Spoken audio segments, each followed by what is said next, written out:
Hi, everybody. It's Nancy Chappell Smokler at the South Simcoe Theatre in Cookstown, Ontario, and I am very pleased to have with us today Trudee Romanek, the author of one of our Foreplay Friday presentations from last evening called A Tooth for a Tooth. Welcome, Trudee. Thank you very much. Nice to be here, Nancy. So before we get started, just going to tell everybody a little bit about Trudee. Based in Barrie, Trudee is a self-described accidental writer who came to playwriting through her love of books, language, and performing. She studied English literature and drama at the University of Toronto and is a published author, accomplished playwright, editor, actor, singer, and co-host of Stage Whispers, which is a local podcast which focuses on all things theater in the Central Ontario area with myself and our friend Kevin Scarf. So welcome again, and we're really excited to talk to you about your play, which was first up last night on Foreplay Friday. Now, this is not your first play. You've written some others which have been shared at Foreplay in the past, as well as on other stages.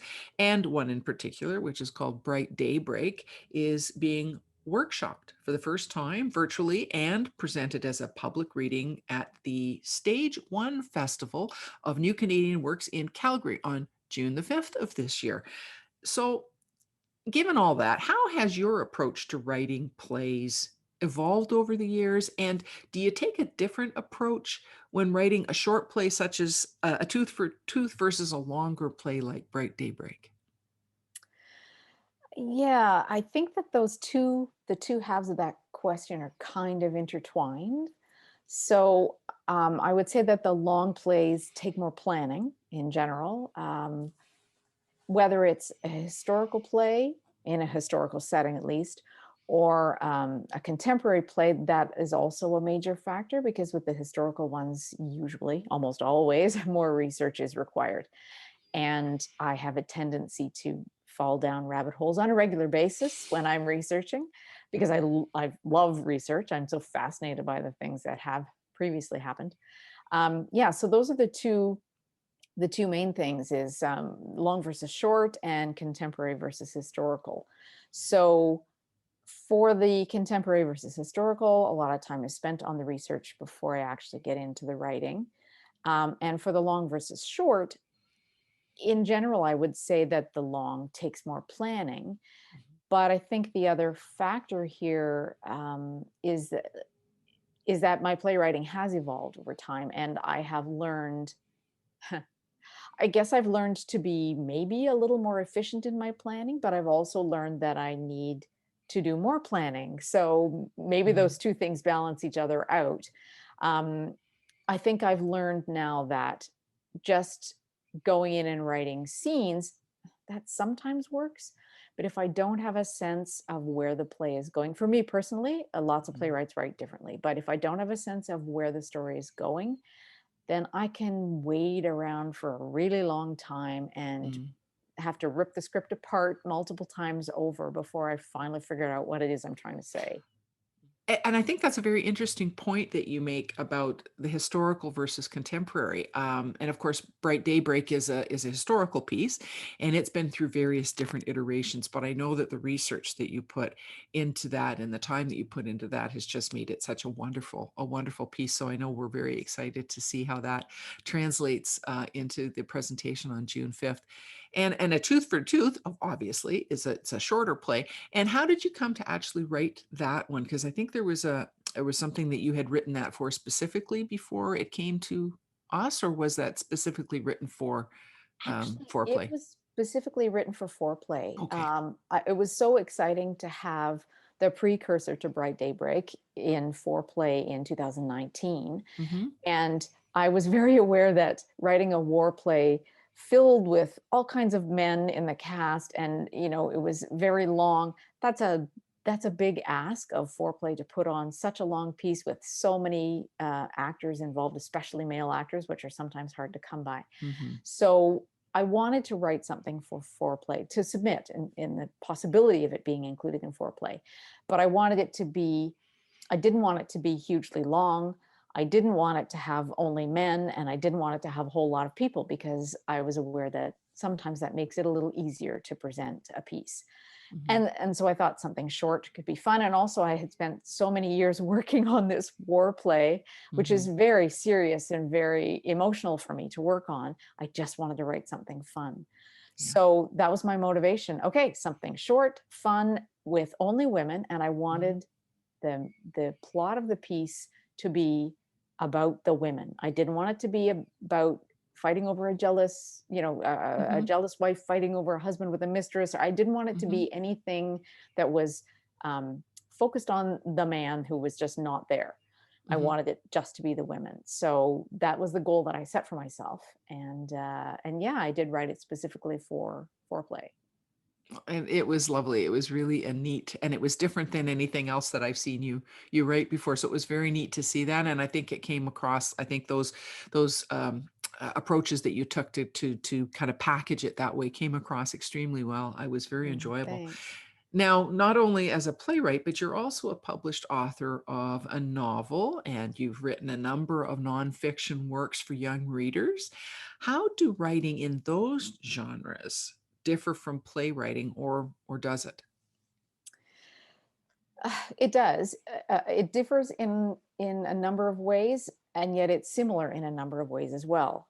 Um, yeah, I think the nonfiction writing that I've done tends to be really research heavy because I'm writing about science topics and trying to make them relatable for young readers, or I'm writing about something historical, and so I have to do a bunch of digging for that. So nonfiction is really about the research, which, as I said, I love to do. However, the second half of the writing of those is about culling that information to get just the points that are the best ones and to express them in as few words as possible. I remember working with my editor on a spread, which is a two-page part of a book.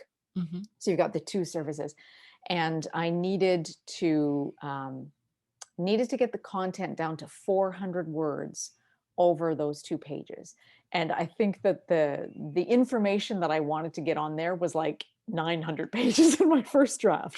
So, and that's just one spread in the book. So Mm, lots of culling of information. I think that when I write fiction, there's a little bit more leeway. Obviously, there are more words, and it takes longer to read a novel than it does to watch a play usually, mhm. but there's still a certain level of judiciousness because the words that are there have to be worth including. They have to Mhm. do something for the reader. There has to be value for the reader in those words, but you're not quite as restricted. When you write a play, you have to weigh every word and the time that it takes on the stage and the interest that it will raise in the audience member, because the last thing anybody wants is to be bored in the theater. And I think it's far less forgiving a genre in that regard. And so the culling and the trimming of the fat Mhm. is far more important in a play than I think in the other things that I've written. In fact, I was thinking the other day, it's a lot like a picture book. I've edited picture books when I worked in Right, publishing, and with a picture book, every single word counts because you have so few of them available.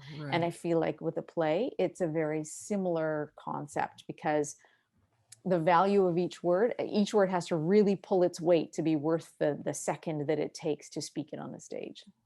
Right, right. That's such a great way to describe it because I've never really thought about those different genres, and as an author, especially when you're moving between genres as you do, because some people don't. They're in Mhm. a column and they stay there. But that's really a very insightful way of describing it. Thank you for that.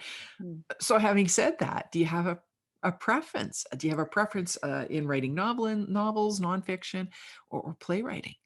It's funny because you mentioned to me that you might ask me this question, and so I've been thinking about it. And it's kind of like at each different point of the day, I have a different answer to the question. Um, as I have said twice now, I love research, but I think that's what got me into writing was my love of information. But then having arrived there, the love of storytelling has gradually usurped my favor. So that now I'm at a point where I have another YA novel on the go right now that I'm polishing and hoping to submit soon. I'm still writing that type of thing, as well as primarily writing pieces for the stage now. I'm not writing nonfiction right now, but that doesn't mean I won't again. It's all about the topics that grab my interest and the best way to share them with people, because that's the whole thing is about sharing cool things with people, really. Mhm, So mhm, I and guess yeah, storytelling is my preference right now, whether it's in fiction, written fiction form, or whether it's on the stage. sure, it can come in any of those packages, and Yeah, yeah. that's very, very interesting. Um, so like so many creative folks, we've all been in this great stage of upheaval for over a year now. Has the pandemic changed your approach to writing? And now, as we've had some changes in how we're going to be rolling out opening here in the province of Ontario, now that there does seem to be this little bit of glimmer of hope, I hope, what's next on the horizon for you as a writer? So I think upheaval is a really good word, because there have been a lot of people who've dealt with a lot of really negative things. Everyone has dealt with negative impacts to some degree or another, but for some people, it's been tragedy in its truest form. I've been really fortunate that I haven't experienced any of that tragedy, not with, the loss of people, the loss of jobs, the loss of income. Very, very fortunate. And I'm so grateful for that. At the same time, um, the beginning of the pandemic, I was really awash in anxiety and had a great deal of trouble sitting down and focusing on writing anything. I entered a writing contest, a microfiction writing contest, writing stories with 100 words. So we were talking about culling down to the essence before. This is in the extreme. Um, but it gave me motivation, and it gave me a deadline, it gave me a reason to sit in my chair. And it doing that, actually writing these stories, which were such a challenge, reminded me that I could do this and I had skills. And maybe what I needed to do most was just keep moving forward. And I kind of took that philosophy and ran with it. And I actually have had the most productive year I think I've ever had in my life.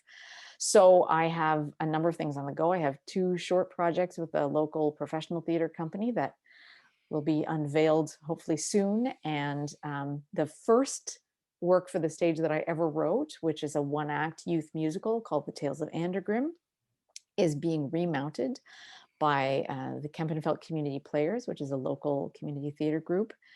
They're going to be filming it in the woods, and then editing that and sharing that virtually.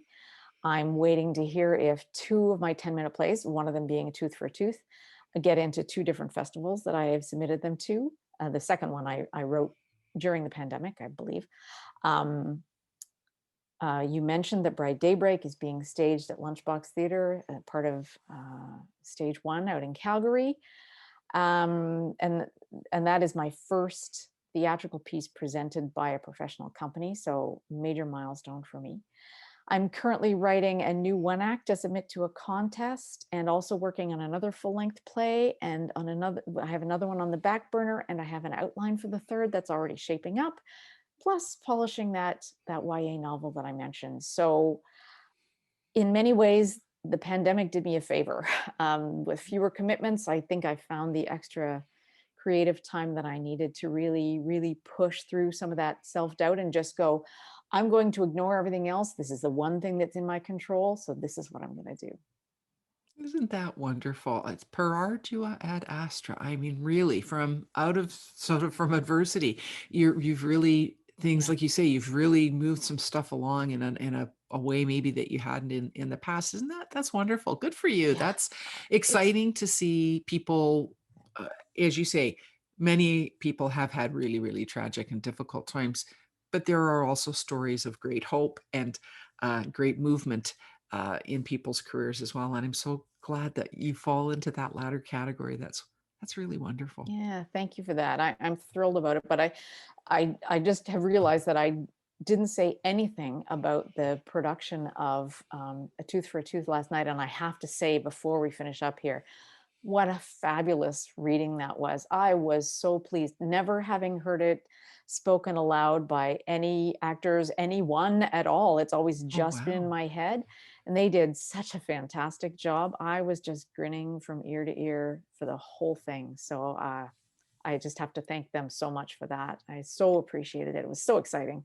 It was terrific. It was a really neat, I didn't know what to expect, and I was really, really excited by it. I thought it was wonderful.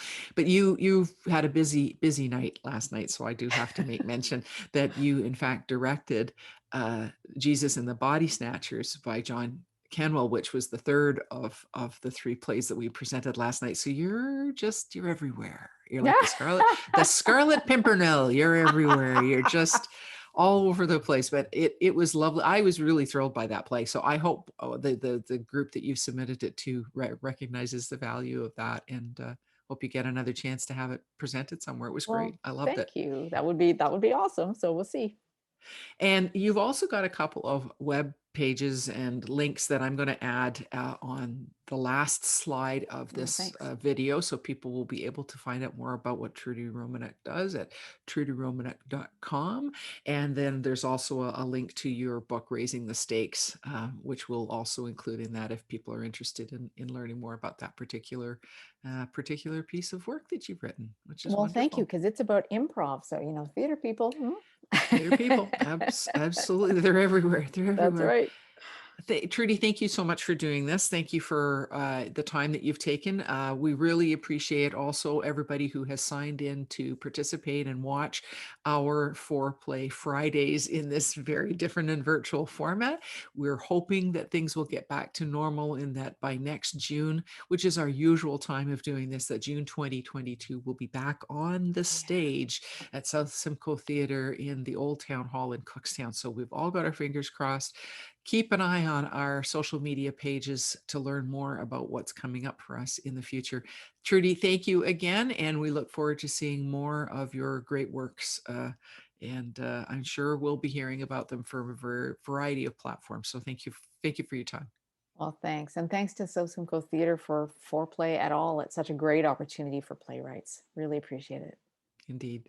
Thanks again. Take care. Bye.